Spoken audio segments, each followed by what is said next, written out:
Hi hello வணக்கம். இன்னைக்கு நம்ம ஜோபிட்டி சாக்கோ டைரக்ஷன்ல மலையாளத்துல வெளியான ஒரு கிரைம் த்ரில்லர் டிராமாவான ரேகா சித்திரம் இந்த படத்தோட ஸ்டோரி பத்தி பார்ப்போம். இந்த படத்துல வந்து ஆசிப் அலி, மனோஜ் கே ஜெயன், மம்முட்டி அப்படின்னு சொல்லிட்டு ஏகப்பட்ட பேர் நடிச்சிருப்பாங்க. மம்முட்டி இந்த படத்தை வந்து கெஸ்ட் ரோல் தான் பண்ணிருப்பாரு. இந்த படத்தோட ஸ்டோரி பத்தி பாக்கிறதுக்கு முன்னாடி நம்ம சேனல் நீங்க சப்ஸ்கிரைப் பண்ணி வச்சுக்கோங்க. அப்பதான் நான் போடுற வீடியோ உங்களுக்கு வந்து கிடைக்கும். ரேகா சித்திரம் இந்த படத்தோட ஸ்டோரி என்ன பாத்தீங்கன்னா, ஒரு பெரியவர் ஓப்பனிங்ல வந்து ஒரு காட்டுக்குள்ள போறாரு. காட்டுக்குள்ள போயிட்டு ஒரு மரத்துக்கடியை உட்காந்துக்கின்னு நான் ஒரு பெரிய தப்பு பண்ணிட்டேன் அப்படின்னு சொல்லிட்டு வலைதளத்துல ஒரு வீடியோ போடுறாரு.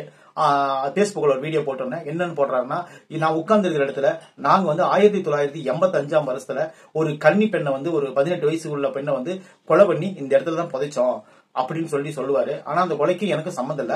ஆனா இந்த இடத்துல புதைச்சது உண்மைதான். இனிமேல் நான் சாக போறேன், எனக்கு தெரிஞ்சிருச்சு, எனக்கு ஒரு நோய் இருக்கு, அதனால இந்த உண்மை வெளியே வரணும், அதுக்காக தான் இந்த வீடியோ போடுறேன்னு சொல்லிட்டு அவரு சொல்லிட்டு செத்துருவாரு. அப்புறம் அதுக்கப்புறம் என்னாச்சுன்னு பாத்தீங்கன்னா, அந்த இடத்துல என்ன நடந்துச்சு அப்படின்னு சொல்லிட்டு கண்டுபிடிக்கிறது ஆசிப் அலி மட்டும் வருவாரு. அவர் வந்து சிபிஐ நடிச்சிருப்பாரு அந்த படத்துல, கிரைம் பிராஞ்ச்ல. அவர் வந்து உள்ள வந்த உடனே அடுத்து என்ன ஆகுதுன்னு பாத்தீங்கன்னா, அந்த பணத்தை தோண்டி எடுக்கிறதுக்கு முயற்சி எடுக்கிறாங்க. ரொம்ப வருஷம் கழிச்சு எடுக்கிறதுனால வெறும் எலும்பு கூடுகள் மட்டும் டேமேஜ் ஆன நிலையில கிடைக்கும். கிடைச்ச உடனே அது வந்து கண்டிப்பா ஒரு பொண்ணு தான் அப்படின்னு சொல்லிட்டு முடிவு எடுத்துருவாங்க. அந்த பொண்ணு யாரு, அந்த எலும்பு கூடுகள் வச்சுக்கிட்டு அந்த பொண்ணு யாரு, அந்த பொண்ணோட பேக்ரவுண்ட் என்ன, இந்த பொண்ணுக்கும் இந்த இடத்துக்கு ஏன் வந்துச்சு, இதை கொலை செஞ்சது யாருன்னு சொல்லிட்டு. ஆனா இறந்து போனவர் யார் யார் கொலை செஞ்சோம், அந்த பொண்ணு யாரு எதுவுமே சொல்லாம செத்துருப்பாரு. அதை கண்டுபிடிக்கிறதா இந்த படத்தினுடைய மொத்த கதையே. இந்த படம் வந்து ஆரம்பத்துல வேகமா ஸ்டார்ட் ஆகி இந்த மலையாள படங்களை பொறுத்த அளவுக்கு பொறுமை இருந்தாதான் அவங்க படங்களை நம்ம ரசிக்க முடியும். அந்த மாதிரி வந்த படங்கள் தான் இது ஸ்லோ கிரைம் த்ரில்லர் தான். ஆனா இருந்தாலும் ஃபர்ஸ்ட் ஹாப் வந்து சொல்லப்பட்ட விதம் வந்து ரொம்ப ரொம்ப ஸ்லோவா இருந்துச்சு. செகண்ட் ஹாப் வந்து அந்த எக்ஸ்பிளைன் பண்ற டைம் வந்து உண்மையிலே நல்லா இருந்துச்சு. அது எப்படி பண்ணோம் அப்படின்னு சொல்லிட்டு அவங்க எக்ஸ்பிளைன் பண்ணிட்டு இருப்பாங்க. அந்த சீன்லாம் நல்லா தான் இருந்துச்சு. அப்புறம் பாத்தீங்கன்னா, அந்த பெண்ணா நடிச்ச பொண்ணு வந்து உண்மையிலே நல்லா இருந்துச்சு. அந்த பொண்ணோட கேரக்டர் சூப்பரா இருந்துச்சு. அப்புறம் அதுக்கப்புறம் வில்லியா ஒரு கேரக்டர் பண்ணிருப்பாங்க. அந்த அம்மா உண்மையிலே வேற லெவல் பண்ணிருப்பாங்க.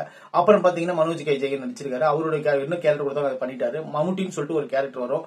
ஏன்னா அவர் வந்து ஒரு சில சீன்கள் வந்து தலை காட்டுவாரு. ஆனா அவரா இல்லையான்னு சொல்லிட்டு நம்மளால கணிக்கவே முடியாது. ஆனா இருந்தாலும் அந்த படத்துக்கு என்ன தேவையோ அது எல்லாத்தையும் கொண்டு போயிட்டாங்க. இந்த படத்துல வந்து முக்கியமான கேரக்டர்னு நம்ம சொல்லணும்னு பாத்தீங்கன்னா அந்த பெண்ணு தான் சொல்லணும். அந்த பெண்ணோட கேரக்டர் பிரமாதமா பண்ணிருப்பாங்க. அவ்வளவு ஒரு வடிவமைப்போடு பண்ணிருப்பாங்க. கிரைம் த்ரில்லர் படங்கள் அப்படின்னாவே மலையாள படத்தை நாடுற சூழ்நிலை வந்துருச்சு. ஆனா இருந்தாலும் இந்த மாதிரி இவ்வளவு சுலோன்னு நம்மளுக்கு இந்த கதைக்கு தேவையா அப்படின்னு சொல்லி யோசிக்க தோணுது. குறைஞ்சபட்சம் இந்த படம் வந்து ஒரு 2 மணி நேரத்துக்கு மேல ஓடுது. அதனாலேயே நம்ம பொறுமையை கொஞ்சம் சோதிக்கிறாங்க. ஆனா இருந்தாலும் அந்த அளவு பொறுமையை சோதிச்சாலும் நல்ல எஃபெக்டோட இந்த படத்தை பார்த்தோம்னா கண்டிப்பா இந்த படம் ஒரு ரசிக்கும்படியான ஒரு படமா தான் இருக்கு. இந்த படத்துல வந்து வேற என்ன சொல்றது, கிரைம் த்ரில்லர் டிராமா பிடிச்சவங்களுக்கு கண்டிப்பா இந்த படம் பிடிக்கும். பாருங்க, ஃபர்ஸ்ட் இன்வெஸ்டிகேஷன் சீன்லாம் நல்லா தான் பண்ணிருக்காங்க. அந்த பொண்ணுங்க 2 பேரும் சண்டை போடுற சீன், அந்த கொல்ற சீன்லாம் உண்மையில நல்லா தான் எடுத்திருக்காங்க. அதெல்லாம் நீங்க பாத்தீங்கன்னா உங்களுக்கு கொஞ்சம் இந்த படம் பிடிக்கிறதுக்கு வாய்ப்பு நிறைய இருக்கு. இந்த படம் நீங்க இப்ப வந்து சோனில ரிலீஸ் ஆயிருக்கு. இந்த படத்தை பார்க்க விருப்பப்படுறவங்க கண்டிப்பா பாருங்க. இந்த படம் நல்லா தான் இருக்கு.